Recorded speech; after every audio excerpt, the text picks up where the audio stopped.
Assalamualaikum warahmatullahi wabarakatuh. Kami dari kumpulan 6 akan membentangkan unit 8 yang bertajuk Kurikulum sebagai Wahana Menterjemah Falsafah Pendidikan Kebangsaan. Saya Adi Baroskam bersama ahli kumpulan yang lain, Hani Syafiqah, Afiqah Mazlan, Siti Nazira dan Siti Nur Ain akan menekankan 8 isi kandungan yang terdapat di dalam unit ini. Yang pertama, konsep dan pengertian. 5 konsep kurikulum. Yang pertama, kurikulum dijadikan dokumentasi khas dan panduan. Terdiri daripada cadangan-cadangan yang berhubung dengan matlamat, objektif, ciri-ciri pelajar, pengalaman pembelajaran, isi kandungan pelajaran, kaedah, bahan dan cara penilaian. Seterusnya, kurikulum perlu memberi tumpuan kepada kaedah penyampaian supaya pelajar dapat menguasai kemahiran dan isi kandungan dengan lebih berkesan. Yang ketiga, kurikulum merupakan program pengajian atau subjek yang diajar mengikut aliran dan jurusan yang ditetapkan. Kurikulum juga dapat membentuk pengalaman pembelajaran yang lebih terancang. Selain ia juga mempunyai pengisian yang tersirat iaitu pelajar boleh memperolehi nilai-nilai sampingan. Pengertian kurikulum. Menurut Tyler 1949, the curriculum consists of all of the learning of student which is planned by a directed by the school to attain its educational goal. Menurut Tabah 1962, kurikulum adalah sebuah rancangan atau sebuah sistem yang tersusun secara beralur dari sebuah pembelajaran dengan mempertimbangkan segala hal baik dari proses pembelajaran serta mengenai perkembangan individu. Menurut Razali Aruf 1991, menyatakan semua kegiatan pembelajaran formal dan terancang yang dijalankan di dalam dan di luar bilik darjah. Manakala menurut Abdullah Muhammad Noor dan Ahmad Jafin Hassan 1992, semua pengalaman pembelajaran yang diorganisasikan untuk pelajar-pelajar pada setiap peringkat dalam institusi pendidikan. Pengertian kurikulum menurut Muhammad Daud 1995, beliau menyatakan bahawa unsur budaya atau ilmu pengetahuan untuk memandu guru mengajar kumpulan murid tertentu. Menurut Akta Pendidikan 1996, pengertian kurikulum adalah suatu program pendidikan yang termasuk kurikulum dan kegiatan ko-kurikulum yang merangkumi semua pengetahuan, kemahiran, norma, nilai, unsur kebudayaan dan kepercayaan yang membantu perkembangan seseorang murid dengan sepenuhnya dari segi intelek, rohani, emosi dan jasmani serta untuk menanam dan mempertingkatkan nilai moral yang diingini dan untuk menyampaikan pengetahuan. Menurut Coles 2003, a curriculum is first of all a policy statement about a piece of education and secondly an indication as to the ways in which that policy is to be realized through a program of action. Manakala menurut Kelly Abbey 2009, curriculum means two things. First, the range of courses from which students choose what subject matters to study, and second, a specific learning program. In the latter case, the curriculum collectively describes the teaching, learning, and assessment materials available for a given course to study. Secara umumnya, kurikulum merupakan suatu rancangan pendidikan yang mengandungi segala ilmu pengetahuan, kemahiran, nilai dan norma serta unsur kebudayaan dan kepercayaan yang merupakan pilihan masyarakat untuk diwariskan kepada generasi yang seterusnya. Contohnya KBSR, kurikulum bersepadu sekolah rendah.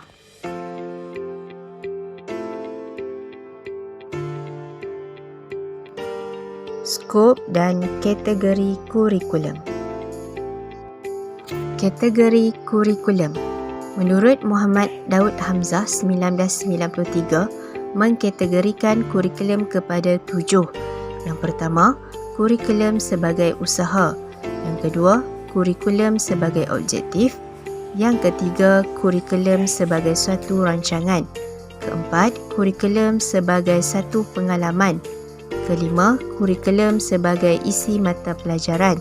Keenam, kurikulum sebagai pembinaan insan. Ketujuh, kurikulum sebagai unsur kebudayaan. Menurut Doll 1996, membahagikan kurikulum kepada 4 kategori. Pertama, pendidikan formal dan tidak formal. Kedua, apa yang dipelajari oleh murid iaitu isi kandungannya. Ketiga, bagaimana mempelajari isi kandungan itu tersebut iaitu proses.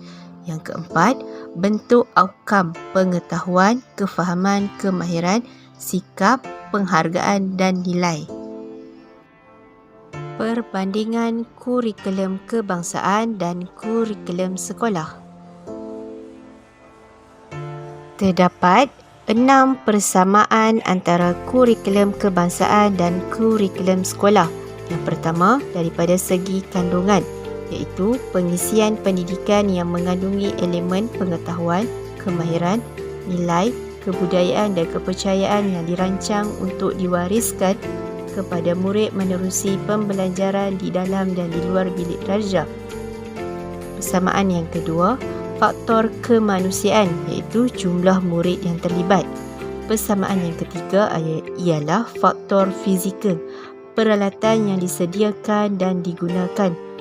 Persamaan yang keempat adalah kandungan pelajaran iaitu memudahkan proses pembelajaran di dalam dan di luar bilik darjah. Persamaan yang kelima ialah kegiatan, garis panduan yang sama untuk melaksanakan pengajaran dan pembelajaran berdasarkan dokumen standard kurikulum dan pentaksiran iaitu DSKP. Persamaan yang terakhir ialah matlamat, membangunkan rakyat Malaysia yang berilmu, berpengetahuan, berketerampilan, berakhlak mulia, bertanggungjawab, berpegang teguh kepada agama, sejahtera diri dan bersedia memberi sumbangan terhadap kemakmuran dan keharmonian keluarga, masyarakat dan negara. Terdapat 5 perbezaan di antara kurikulum kebangsaan dan kurikulum sekolah. Perbezaan yang pertama adalah dari segi peringkat. Peringkat kurikulum kebangsaan adalah peringkat kebangsaan dan ianya merupakan kurikulum rasmi. Manakala peringkat bagi kurikulum sekolah adalah hanya tertumpu pada peringkat sekolah sahaja dan merupakan kurikulum sebenar. Perbezaan kedua dari segi pengubal. Pengubal kurikulum kebangsaan ialah Kementerian Pendidikan Malaysia bahagian pembangunan kurikulum. Manakala pengubal kurikulum sekolah ialah pihak jabatan, institusi, panitia dan pihak guru itu sendiri.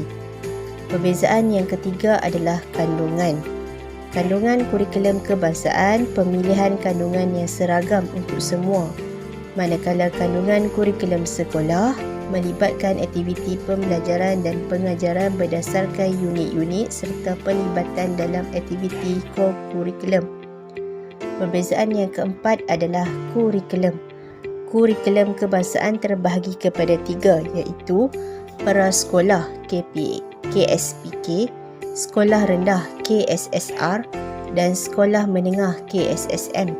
Manakala kurikulum untuk kurikulum sekolah hanya keperluan institusi, prasekolah, sekolah rendah, sekolah menengah dan sekolah khas sahaja. Perbezaan yang kelima iaitu yang terakhir adalah sistem pendidikan. Sistem pendidikan untuk kurikulum kebangsaan melibatkan pendidikan prasekolah, rendah, menengah, lepas menengah dan pendidikan tinggi. Manakala sistem pendidikan untuk kurikulum sekolah hanya untuk prasekolah, sekolah rendah, sekolah menengah dan sekolah khas sahaja. Sistem Pendidikan Kebangsaan Malaysia. Terdapat 3 tahap pendidikan iaitu pendidikan rendah, pendidikan menengah serta pendidikan tinggi. Tahap pendidikan terbahagi kepada 3 iaitu tahap pendidikan wajib selama 11 tahun yang mana bermula di peringkat rendah selama 6 tahun. Manakala di peringkat menengah pula selama 5 tahun. Bagi tahap pendidikan lepasan menengah adalah selama 2 tahun iaitu tingkatan 6 rendah dan 6 atas. Ataupun pada peringkat matrikulasi atau asasi adalah selama 1 hingga 2 tahun. Ataupun pada peringkat diploma selama 2 hingga 3 tahun dan seterusnya adalah pada peringkat tinggi iaitu peringkat ijazah sarjana muda selama 3 hingga 5 tahun. Kurikulum yang pertama, Kurikulum Standard Prasekolah Kebangsaan KSPK untuk kanak-kanak berumur 4 hingga 6 tahun. Seterusnya, Kurikulum Standard Sekolah Rendah KSSR untuk kanak-kanak berusia 7 hingga 12 tahun. Kurikulum Standard Sekolah Menengah KSSM untuk murid-murid yang melanjutkan pelajaran ke peringkat menengah rendah iaitu tingkatan 1, 2 dan 3 pada usia 13 hingga 15 tahun. Dan juga murid-murid yang melanjutkan pelajaran ke peringkat menengah atas pula pada tingkatan 4 dan 5 pada usia 16 hingga 17 tahun. Penilaian yang pertama, Ujian Pencapaian Sekolah Rendah UPSR untuk murid tahun 6, namun pada 28 April 2021, YB Menteri Kanan Pendidikan Dr. Razik Jidin telah mengumumkan bahawa UPSR telah dimansuhkan. UPSR diisi dengan penilaian bilik darjah. Yang kedua pula ialah pentaksiran tingkatan 3 PT3 untuk murid tingkatan 3 yang telah dimulai pada tahun 2014 yang telah menggantikan penilaian menengah rendah PMR. Yang ketiga ialah Sijil Pelajaran Malaysia SPM yang diduduki oleh murid tingkatan 5. Yang keempat pula ialah Sijil Tinggi Persekolahan Malaysia STPM untuk murid tingkatan 6 atas. Dan Sijil Tinggi Agama Malaysia STAM. Penilaian dilakukan untuk menentukan objektif tercapai. Pengaruh FPK terhadap pembentukan kurikulum. Mengikut Akta Pendidikan 1996, kurikulum kebangsaan ialah satu program pendidikan yang termasuk kurikulum dan kegiatan kurikulum yang merangkumi semua pengetahuan, kemahiran, norma, nilai, unsur kebudayaan dan kepercayaan untuk membantu perkembangan seseorang murid dengan sepenuhnya dari segi jasmani, rohani, mental dan emosi, serta untuk menanam dan mempertingkatkan nilai moral yang diingini dan untuk menyampaikan pengetahuan.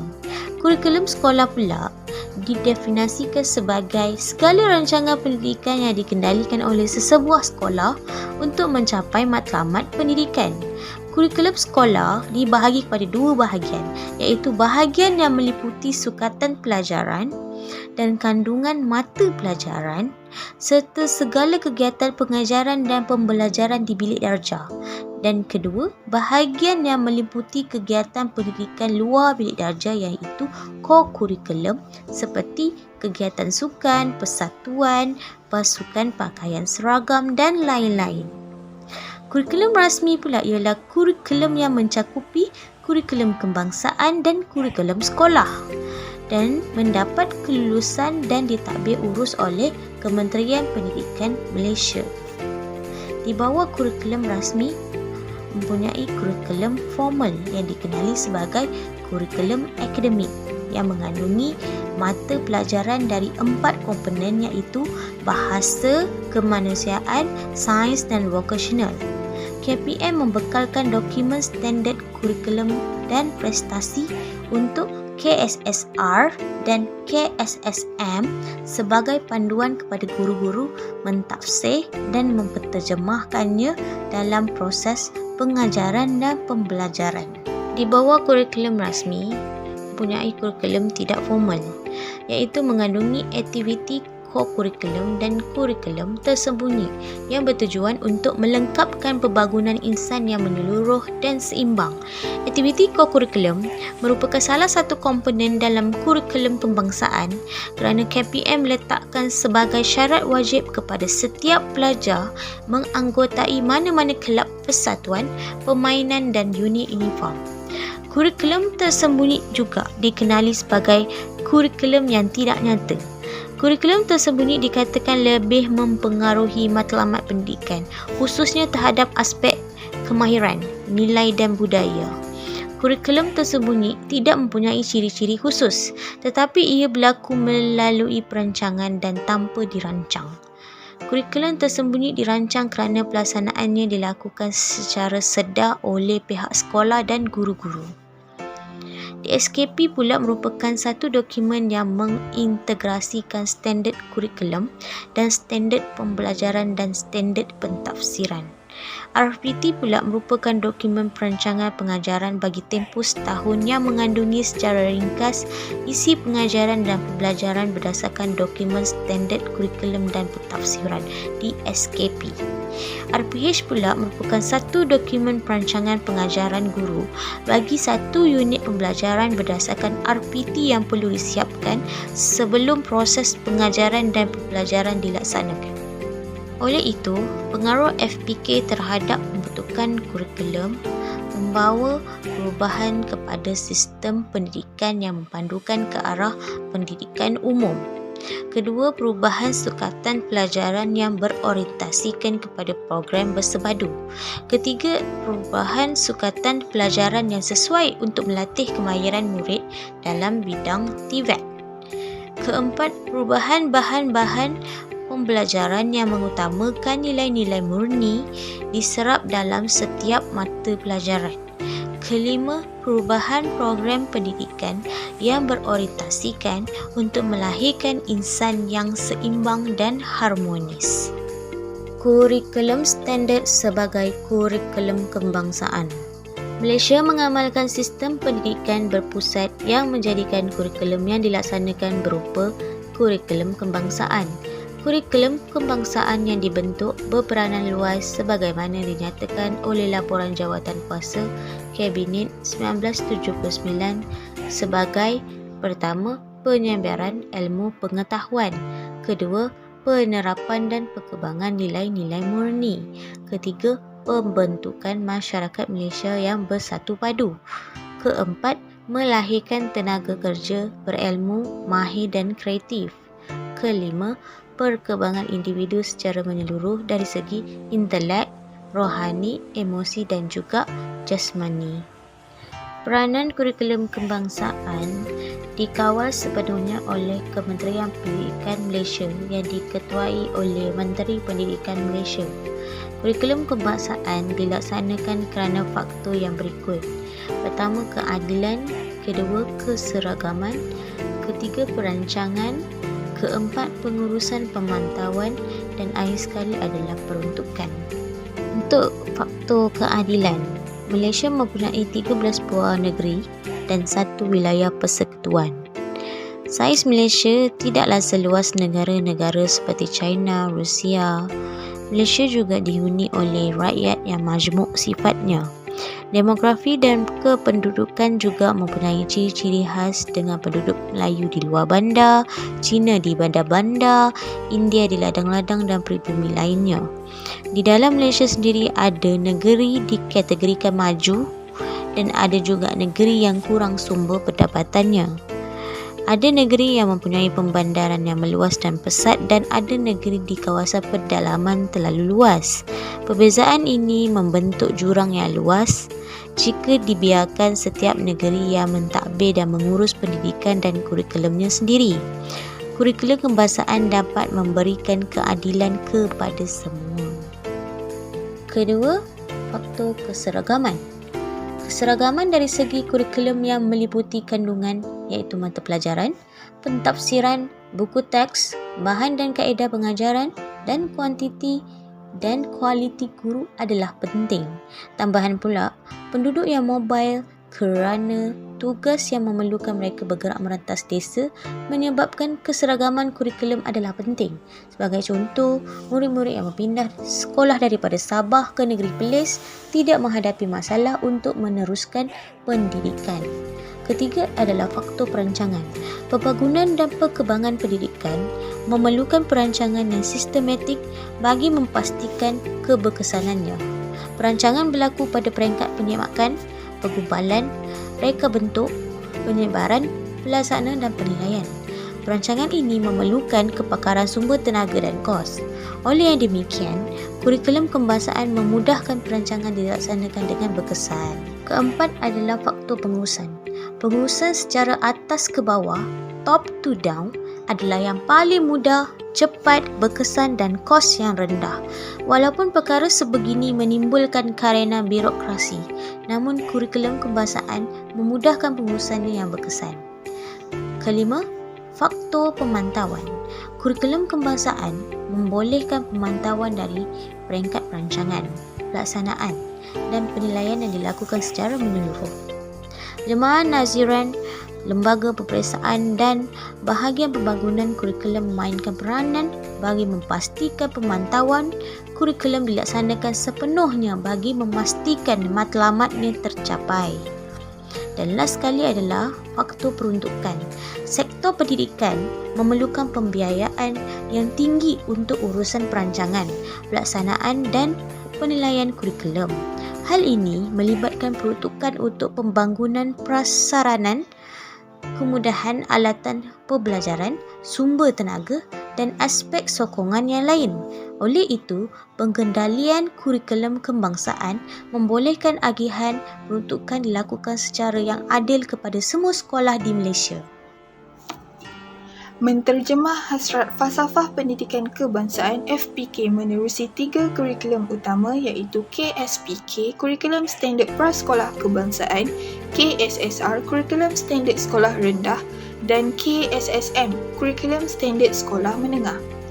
Matlamat utama KSPK ialah menyuburkan potensi murid dari aspek perkembangan, menguasai kemahiran asas serta memupuk sikap positif sebagai persediaan ke sekolah. Standard kandungan pembelajaran yang sesuai untuk kanak-kanak berumur 4 hingga 6 tahun yang berpaksikan kepada pengetahuan, kemahiran asas serta nilai dalam 6 tunjang pembelajaran. Kaedah PDP yang dijalankan adalah belajar melalui bermain dengan melakukan aktiviti yang boleh merangsang naluri ingin tahu, mengukuhkan koordinasi motor kasar dan halus. Bermula pada tahun 2011, KSSR Kurikulum Standard Sekolah Rendah diperkenalkan dan mengisi proses transformasi oleh KPM bagi memastikan sistem pelajaran di Malaysia setanding dengan piawaian antarabangsa. KSSR menggunakan pendekatan modular yang berupaya membantu guru melaksanakan pembelajaran dengan lebih terancang agar murid dapat mencapai standard pembelajaran yang ditetapkan. KSSR Kurikulum Standard Sekolah Rendah menjalankan aktiviti pembelajaran yang berpusatkan murid menggunakan kaedah didik hibur dan berorientasikan pembangunan manusiawi. Setelah murid tamat pendidikan rendah selama 6 tahun, murid melanjutkan pelajaran ke sekolah menengah.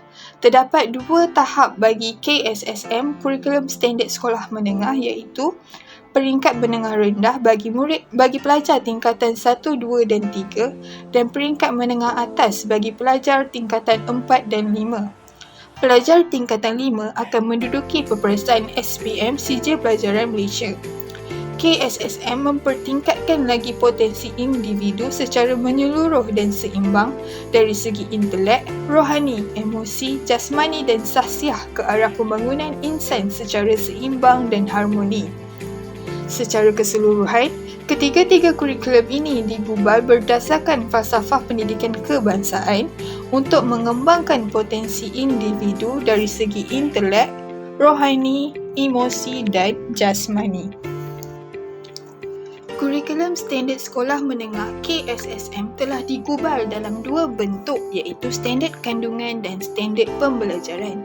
Standard kandungan ini merangkumi pernyataan spesifik berkaitan perkara yang patut pelajar tahu dan boleh dilakukan dalam tempoh persekolahan, merangkumi aspek pengetahuan, kemahiran dan nilai. Manakala dalam standard pembelajaran pula merangkumi penetapan kriteria dan indikator kualiti pembelajaran dan pencapaian yang boleh diukur bagi setiap standard kandungan.